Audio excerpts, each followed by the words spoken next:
দর্শক, বিশ্ব মোড়লদের ভ্যাকসিন কূটনীতি এ বিষয়ে আজকের সংবাদ বিশ্লেষণে আপনাদের সঙ্গে আছি আমি অন্নয় কর্মকার।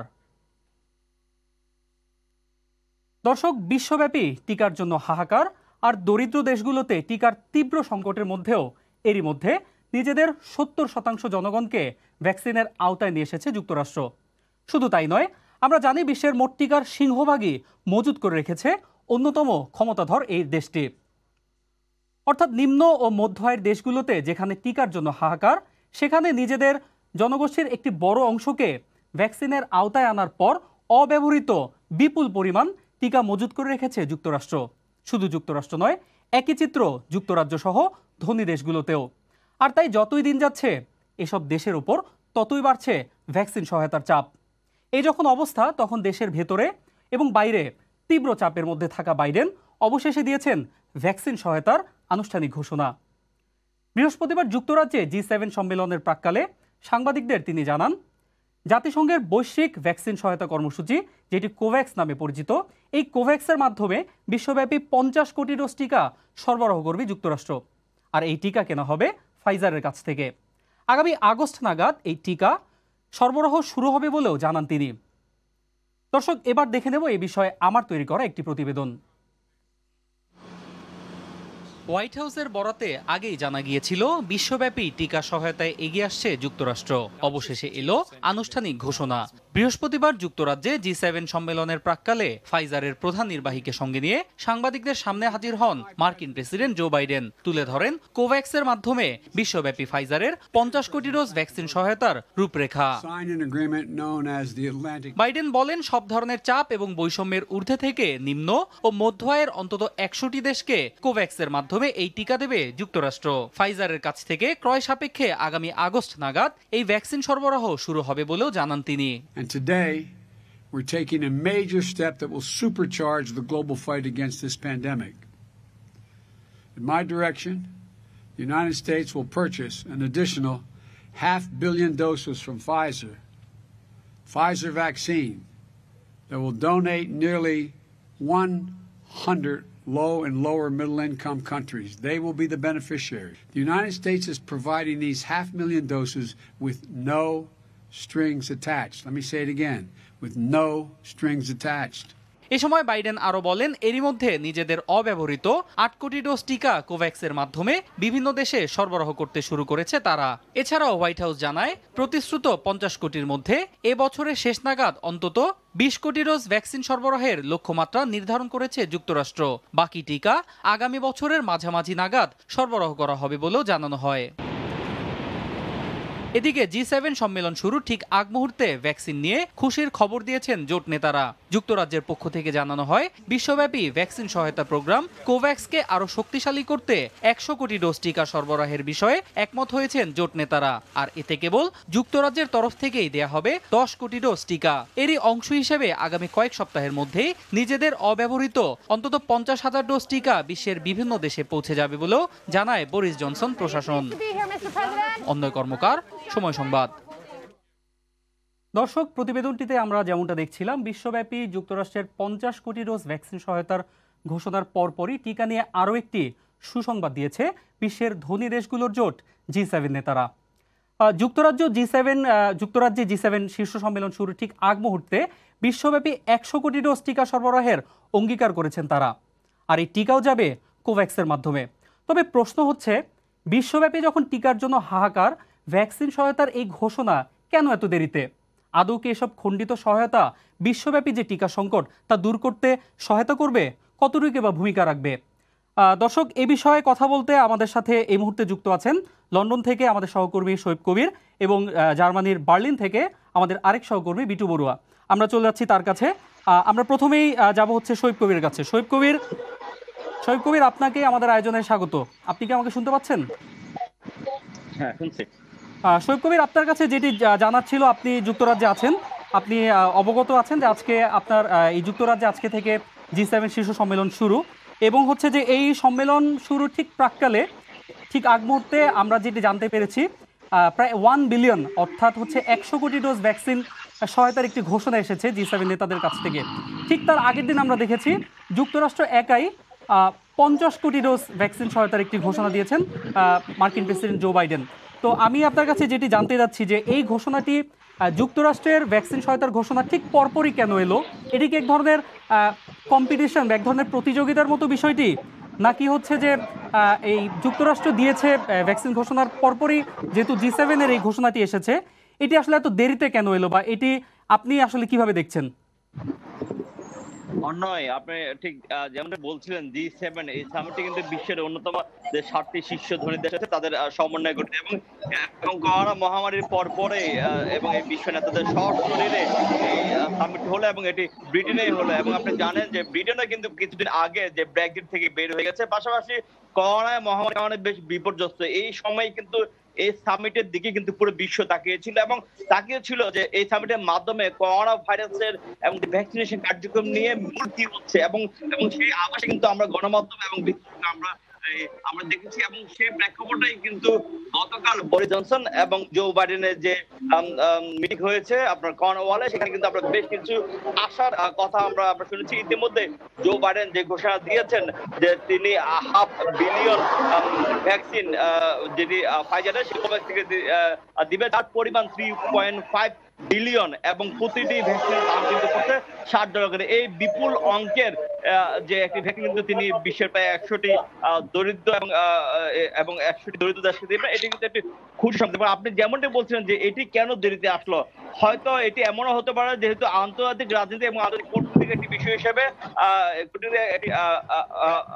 একটি বিষয় হিসেবে পাশাপাশি জো বাইডেন যেহেতু প্রথমবারের মতন প্রেসিডেন্ট নির্বাচিত হয়ে তিনি বিশ্বের অন্য একটি দেশে প্রথমবার ভ্রমণ করেছেন, সেখানে কিন্তু একটি চমক হিসেবে তিনি হয়তো এটি রাখতে চেয়েছেন এবং হয়তো এই চমকের এবং এই চমকটি তিনি দেখিয়েছেন যেখানে অর্ধেক মানে পুরো বিশ্বে যেখানে 11 বিলিয়ন যেখানে ভ্যাকসিন প্রয়োজন তার কাছাকাছি অর্ধেক কিন্তু সেটি আমেরিকাতে সরবরাহ করা হচ্ছে। এর পরপরে জো বাইডেনের এক্সট্রা পরপরে কিন্তু অন্যান্য দেশগুলো কিন্তু এগিয়ে আসতে শুরু করেছে। আপনি জানেন যে সেখানে কিন্তু যুক্তরাজ্যে কিন্তু অক্সফোর্ডে যে মূল গবেষণা সেটি কিন্তু অক্সফোর্ডে এবং যেটি ফাইজার সেটি কিন্তু আমেরিকার। এবং এই যে দুই দেশে রয়েছে, এরপরে কেন যুক্তরাজ্যে মাত্র 10 কোটি ভ্যাকসিন তারা অফার করেছে? আর সেটি হতে পারে যে ব্রেক্সিটের কারণে যে অর্থনৈতিক ভাবে কিন্তু ব্রিটেন কিন্তু অতটা কিন্তু এখনো শক্ত অবস্থায় নেই যেমনটা আমেরিকা রয়েছে। সেই বিষয়টি হয়তো খেয়াল করে হয়তো বরিস জনসন হয়তো মাত্র 10 কোটি যে শহীদ কবির, আমি আপনাকে এখানে একটু থামাচ্ছি। আমি আপনাকে শহীদ কবির, আপনি মাত্র বলছিলেন যে আপনি জানেন যে এখানে 1 বিলিয়ন, তার মানে হচ্ছে 100 কোটি ডোজ ভ্যাকসিনের একটা অঙ্গীকার G7 নেতারা করেছেন। কিন্তু আমরা জানতে পেরেছি এখান থেকে বরিস জনসন, তার মানে যুক্তরাজ্য, এখান থেকে 10 কোটি ডোজ ভ্যাকসিন দেওয়ার একটা অঙ্গীকার তারা আলাদাভাবে করেছে। আমরা জানি যে অ্যাস্ট্রাজেনেকার যে ভ্যাকসিনটা, এই ভ্যাকসিনটা যুক্তরাজ্যের তৈরি এবং যুক্তরাজ্য কিন্তু ভ্যাকসিন তৈরিতে একটি অন্যতম শক্তিশালী একটি দেশ। তো আপনার কি মনে হয় যে যুক্তরাজ্যে যেই 10 কোটি ডোজ ভ্যাকসিন দেওয়ার অঙ্গীকার যেটি করেছে এটি তাদের জন্য আসলে যথেষ্ট? এটি এখন যদি ব্রিটেনের যদি অর্থনৈতিক অবস্থা পাশাপাশি সব প্রেক্ষাপট মিলে যদি আমরা যদি তুলনা করি, সেটি কিন্তু মোটামুটি 10 কোটি এবং 10 কোটি ভ্যাকসিন হয়তো সম্ভবত ব্রিটেনের জন্য এই মুহূর্তে এই অর্ডারটা এটি সম্পূর্ণ, কারণ এর বেশি যদি হয়তো দিতে যায় সেক্ষেত্রে হয়তো হিমশিম খেতে হবে এবং এটি হয়তো বরিস সরকার হয়তো অভ্যন্তরীণ কোনো পরিকল্পনা এবং সেই পরিকল্পনা মোতাবেক হয়তো আগাচ্ছেন। তিনি হয়তো শুধুমাত্র এখানে 10 কোটি দিয়েছেন তা নয়, পরবর্তীতে আরো কিছু ঘোষণা আসতে পারে। এখনো কিন্তু G7 সামিট মাত্র শুরু হচ্ছে এবং আমাদেরকে অপেক্ষা করতে হবে আগামীকাল পর্যন্ত। এবং আরো একটি সময় রয়েছে, এই সময়ের মধ্যে হয়তো যেহেতু ব্রিটেন কিন্তু এবার সামিট হোস্ট করতে হয়তো আর কিছু চমক আসতেও পারে এবং সেটির জন্য অপেক্ষা করতে হবে সবাইকে। শহীদ কবির, আপনাকে ধন্যবাদ, আপনি থাকুন আমাদের সাথে। দর্শক, আমাদের সাথে এই মুহূর্তে আরেকজন যুক্ত আছেন, আমাদের আরো একজন সহকর্মী জার্মানির বার্লিন থেকে বিটু বড়ুয়া। আমরা এবার যাব তার কাছে। বিটু বড়ুয়া, আপনি কি আমাকে শুনতে পাচ্ছেন? জি, আপনাকে অসংখ্য ধন্যবাদ। আপনাকে আমি ঠিক মতো শুনতে পাচ্ছি। বিটু, আপনাকে আমি যে প্রশ্নটি জানতে যাচ্ছি আপনার কাছে সেটি হচ্ছে যে আপনি হয়তো জানেন, মাত্র আমরা যেটি বললাম যে G7 নেতারা হচ্ছে 100 কোটি ডোজ ভ্যাকসিনের সহায়তার একটি অঙ্গীকার করেছেন। তো জার্মানি এই 7টি দেশের মধ্যে অন্যতম একটি দেশ। আমি আপনার কাছে যেটি জানতে যাচ্ছি সেটি হচ্ছে যুক্তরাজ্য আলাদাভাবে যে 10 কোটি ডোজ ভ্যাকসিনের অঙ্গীকার করেছে, এটি আপনার কাছেও আমার প্রশ্ন যে এটি আসলে তাদের জন্য যথেষ্ট কিনা। পাশাপাশি হচ্ছে যে এই যে যে ক্ষুদ্র ক্ষুদ্র যে সহায়তার বিষয়টি আমরা দেখতে পাচ্ছি, কেউ 10 কোটি, কেউ 20 কোটি, কেউ হয়তো আরেকটু বেশি, কেউ আরেকটু কম, এই যে বিশ্বব্যাপী যে বিলিয়ন বিলিয়ন আমাদের ভ্যাকসিনের প্রয়োজন, যে ভ্যাকসিনের যে হাহাকারটা আমরা দেখতে পাচ্ছি, এই হাহাকার দূর করার জন্য এই ক্ষুদ্র ক্ষুদ্র এই খণ্ডিত সহায়তা আসলে কতটুকু ভূমিকা রাখবে আপনার কি মনে হয়? অনেক ধন্যবাদ আপনাকে। আসলে সোজা কথায় বলতে গেলে সর্ষের মধ্যে ভূত থাকে, অর্থাৎ এই ভূত যদি সর্ষে খেতে বসবাস করেন এবং সেখানে আগে যদি মনে করেন যে আমার যত ভূতেরা আছেন তারা আগে এই সর্ষের যত স্বাদ গন্ধ আছে সবকিছু আগে পাবে, তারপর হচ্ছে সাধারণ মানুষ যারা আছেন তারা হয়তো শস্য যারা সংগ্রহ করবেন তারা পাবেন। অর্থাৎ এই যে শিল্প উন্নত 7টি দেশের কথা আমরা শুনছি, সেখানে যুক্তরাজ্য, জার্মানি সহ আরো কয়েকটি দেশ রয়েছে। আপনি জানেন যে আসলে এই দেশগুলোর যে সহযোগিতা এবং এই গত 1 বছর আগে থেকে অর্থাৎ 2020-এর শুরু থেকে কিন্তু আমরা পুরো বিশ্ব কিন্তু এই গ্লোবালি কিন্তু এই মহামারী করোনার সাথে কিন্তু লড়াই করছে এবং তখন থেকেই কিন্তু একটা প্ল্যান কিংবা একটা পরিকল্পনা কিন্তু এই বিশ্বকে করোনা মুক্ত করার কিংবা মহামারী থেকে মুক্ত করার একটা পরিকল্পনা কিন্তু গ্রহণ করার কথা ছিল। কিন্তু সেখানে আপনি জানেন যে শিল্পোন্নত দেশগুলো আসলে চাচা আপন প্রাণ বাঁচা, অর্থাৎ নিজের প্রাণ যদি আগে না বাঁচে তাহলে কিভাবে কিন্তু এই অন্যের প্রাণ বাঁচাবে, এই সূত্রেই কিন্তু তারা এগিয়েছে। সবচেয়ে বড় ব্যাপার আপনি জানেন যে শুধু জাপানি নয়, এই মার্কিন যুক্তরাষ্ট্র এবং যুক্তরাজ্য এই 3টি দেশেই কিন্তু এই করোনার যে টিকা, সেই টিকা কিন্তু তারা উৎপন্ন করেছে এবং প্রক্রিয়া শেষ করেছে এবং একই সাথে কিন্তু তাদের নিজেদের যে জনসাধারণ আছে তাদেরকে কিন্তু আগে টিকার আওতায় এনেছে এবং এখনো এই টিকার আওতায় আনার চেষ্টা চালিয়ে যাচ্ছে। অর্থাৎ এই 3 দেশের কথা যদি স্পেশালি বলি বা বিশেষ করে যদি বলি, এই 3 দেশের কাছেই কিন্তু প্রচুর পরিমাণ অর্থ এবং তাদের যে টেকনোলজি কিংবা কৌশলগত যে প্রক্রিয়া, সেই কৌশলগত প্রক্রিয়ার মাধ্যমে কিন্তু তারা করোনার যে টিকা সেটি উৎপাদন করেছে এবং তারা কিন্তু আগে যে দরিদ্র দেশগুলো আছে বিশ্বের মধ্যে, সেই সব দরিদ্র দেশগুলোর কাছে পৌঁছে দেওয়ার আগে তারা নিজেদের চিন্তা করেছে এবং নিজেদের চিন্তা করেই কিন্তু আগে ভাগেই নিজেদের জনগণকে এবং নিজেদের যে নাগরিক আছেন সেসব দেশের নাগরিকদের কিন্তু তারা করোনার এই যে টিকা সেটির আওতায় এনেছে। এখানে সবচেয়ে বড় ব্যাপার হচ্ছে ওয়ার্ল্ড হেলথ অর্গানাইজেশন অর্থাৎ বিশ্ব স্বাস্থ্য সংস্থা সহ পৃথিবীর অন্যান্য যে মানবিক সংস্থাগুলো রয়েছে, অক্সফ্যাম থেকে শুরু করে আরো অন্যান্য যে সংস্থাগুলো রয়েছে, তারা কিন্তু এই 7 দেশের কিন্তু শুধু 7 দেশের নয়, যে বড় বড় শিল্পোন্নত দেশগুলো আছে তাদের কিন্তু চরমভাবে কিন্তু এই সংকটের মধ্যে তাদের যে এগিয়ে না আসার যে বিষয়টি সেটিকে তারা কিন্তু একেবারে অন্য চোখে দেখেছেন এবং তারা বলছেন যে আসলে খুব দেরিতে হলেও কেন এই টিকার বিষয়টি তারা আসলে এত দেরি করলো সে বিষয়টি তারা ব্যাখ্যা চেয়েছেন। বিশেষ করে অক্সফামের যে প্রধান তিনি কিন্তু ব্যাখ্যা চেয়েছেন। তিনি বলছেন যে আসলে এই মুহূর্তে অর্থাৎ আজকে থেকে কিন্তু 7 দেশের শিল্পোন্নত দেশের যে এই ক্যারিবিস এই উপসাগরে যে সম্মেলন শুরু হয়েছে, সেই সম্মেলনে কিন্তু আমরা যতটুকু জানতে পেরেছি সেখানে কিন্তু $10.3 বিলিয়ন একটি সাহায্যের কথা বলা হয়েছে। সেখান থেকে G7 কিন্তু দিচ্ছে এখন পর্যন্ত $7.5 বিলিয়ন। শুধুমাত্র জার্মানি দিচ্ছে কিন্তু $1.5 বিলিয়ন ইউরো। অর্থাৎ সব দিক থেকে কিন্তু সাহায্য সহযোগিতা আসতে শুরু করেছে। অর্থাৎ টিকা না দিলেও কিন্তু টাকার অঙ্কটা কিন্তু বড়সড় হয়ে যাচ্ছে। বিশেষ করে আপনি জানেন যে জার্মানি কিন্তু বায়োএনটেক এবং সামনে আসছে কিউরভ্যাক, এই দুটো টিকাও কিন্তু আগে থেকে কিছুটা এই যে গরিব দেশগুলো অর্থাৎ দরিদ্র দেশগুলোতে পৌঁছে দেওয়ার জন্য জার্মান চ্যান্সেলর আঙ্গেলা ম্যার্কেল কিন্তু স্পষ্ট ভাষায় বলেছিলেন। অন্যয় আপনার মাধ্যমে কিন্তু দর্শকদের আরো একটুখানি জানাতে চাই, তিনি কিন্তু আজকে এই বিশেষ সম্মেলনে কিন্তু এই ডিজিটালি তিনি কিন্তু একেবারে ভার্চুয়ালি তিনি যে কথাটা অর্থাৎ তিনি মানে হচ্ছেন জার্মান চ্যান্সেলর আঙ্গেলা ম্যার্কেল, যে কথাটা স্পষ্ট করে বলেছেন যেই টাকাটি দেয়া হচ্ছে কিংবা G7 থেকে যেই অর্থটা সংগ্রহ করা হচ্ছে সেই অর্থটা যেন অতি শীঘ্রই দরিদ্র দেশগুলোর কল্যাণে সেখানে যে ভ্যাকসিনের দরকার আছে সেই ভ্যাকসিনের উৎপাদনের মাধ্যমে সেই সব দেশগুলোতে যেন পৌঁছে যায় সেই বিষয়টি তিনি কিন্তু জোর দিয়েছেন। একই সাথে কিন্তু অন্যায় আপনার মাধ্যমে বিশেষ একটি কথা বলতে চাই, সেটি হচ্ছে আপনি জানেন যে করোনা ভ্যাকসিন তৈরি করছে কিন্তু শিল্পোন্নত 7 দেশের সাথে সাথে চায়না, জাপান এবং আরো বেশ কয়েকটি দেশ কিন্তু এই বিষয়টিতে কিন্তু লক্ষ্য রাখছে। যদিও G8 অর্থাৎ গ্রেট 8 হওয়ার কথা ছিল, রাশিয়াও কিন্তু আপনি জানেন যে সেখানে তারাও এই ভ্যাকসিন উৎপাদন করছে। কিন্তু এখানে সবচেয়ে বড় দুর্ভাগ্যের বিষয় হচ্ছে সেই সব দেশের পেটেন্ট তারা কিন্তু অন্য কোনো দরিদ্র দেশগুলো কিংবা শিল্পোন্নত দেশগুলোকে দিতে চাইছে না, কিংবা যারা এই মুহূর্তে স্ট্রাগল করছে নিজেদের দেশকে উন্নয়নের জন্য সেই সব দেশকে কিন্তু পেটেন্ট দিচ্ছে না। এই কারণে কিন্তু বিশ্বের যে সংস্থাগুলো রয়েছে বিশেষ করে বিশ্ব স্বাস্থ্য সংস্থা এবং অক্সফ্যাম থেকে শুরু করে UNO অর্থাৎ ইউনাইটেড নেশন অফ যে সংস্থাগুলো আছে তারা কিন্তু প্রচন্ড পরিমাণ এই বিষয়গুলোকে কিন্তু তারা তুলে ধরছেন এবং বলছেন যে যদি G7 থেকে শুরু করে শিল্পোন্নত দেশগুলো এই জায়গা থেকে সরে না আসে, এই সিদ্ধান্ত থেকে সরে না আসে, তাহলে কিন্তু বিশ্বব্যাপী যে সমস্যা, এই যে করোনার সমস্যা, এবং এটি যে বারবার কিন্তু বোল পাল্টাচ্ছে কিংবা নতুন করে ভেরিয়েশন নিচ্ছে, সেটিকে কিন্তু রোধ করা কখনোই সম্ভব হবে না।